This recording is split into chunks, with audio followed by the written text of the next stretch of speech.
Hi everyone, welcome back to Alice and the Giant Bookshelf. In today's video I'm going to be unboxing my final book from the Mr. B's Crime Syndicate subscription.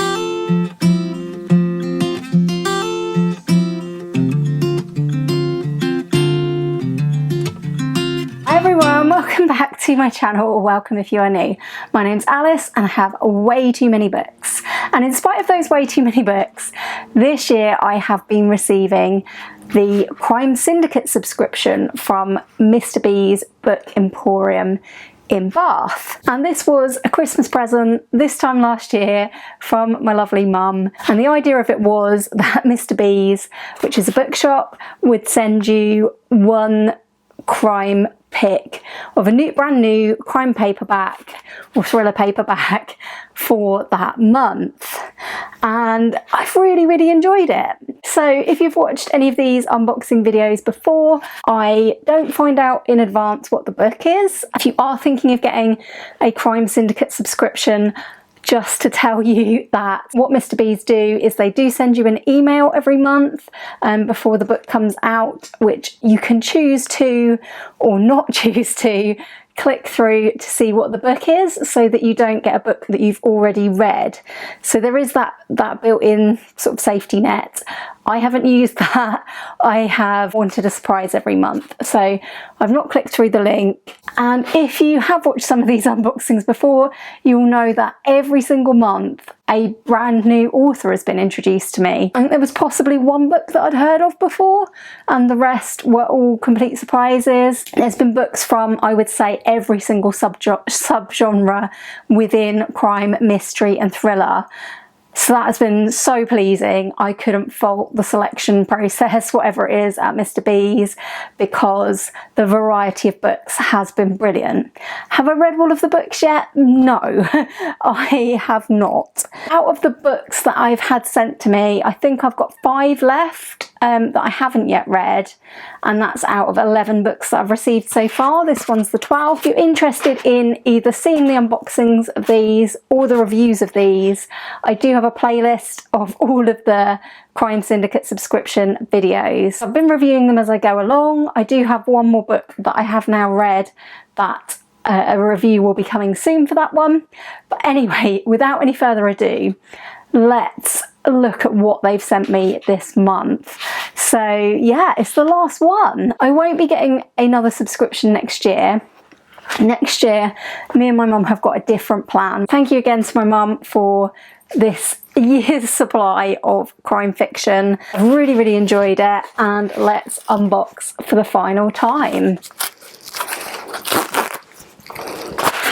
So this one feels a lot thinner than last month, because last month I had a really chunky one, which was this, The Scarlet Papers, which I've not read yet. As usual, it's got the lovely crime dust jacket on it, so I can't see what it is yet. A quote here on the top says, "Horribly claustrophobic in the best possible way," and that's a quote from The Observer.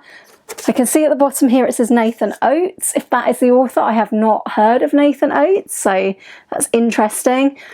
The other quote I can see on the back says, "A psychological thriller par excellence," which is a quote from The Guardian. So I don't think this is something that I've heard of. Let's pull this off and see what it is. This is the one bit of the unboxing I have never managed to do very easily. Here we go. Oh, so I haven't heard of this. It's called A Flaw in the Design by Nathan Oates. And we have more quotes here: "Terrifying" from The Times and "Pitch Perfect" from the Daily Mail, with the tagline, "He's in your home, he's in your family, or is he only in your mind?" Interesting. There's more quotes on the back. One of them says, "An absolute page turner," and that's a quote from Miranda Cowley Heller, author of The Paper Palace. Did I read that? Which I didn't read. I think I read half of that last year. Let's find out what the blurb says. "Jill has distrusted his nephew, Matthew, ever since his daughter nearly drowned when she was with him. When Matthew's parents die in a car crash, Jill has to swallow his fears and invite him to live with his wife and children in their rural home in Vermont. Matthew is now 17, urbane and charmingly attentive to the women in Jill's life. But Jill sees another side of Matthew when he joins the writing class Jill teaches at the local college and begins to produce stories of teenage girls meeting violent deaths. Jill is convinced he needs to protect his family from Matthew, but they refuse to see what he sees. Is he losing his mind, or are they all in terrible danger? And somebody else has blurbed this as phenomenal, impossible to put down. That was Lisa Ballantyne, author of The Guilty One. Sounds really, really interesting. So I don't know anything about Nathan Oates, but it says in the front here, Nathan Oates' debut collection of short stories, The Empty House, won the 2012 Spokane Prize. He is an associate professor at Seton Hall University, where he teaches creative writing.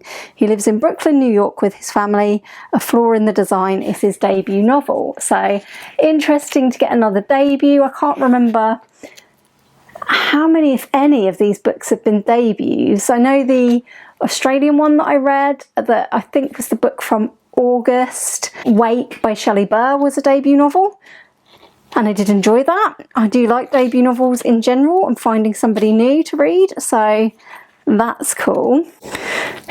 Strangely, it says in the top of the publication information, this paperback edition published in 2024. We're not in 2024 yet, so interesting.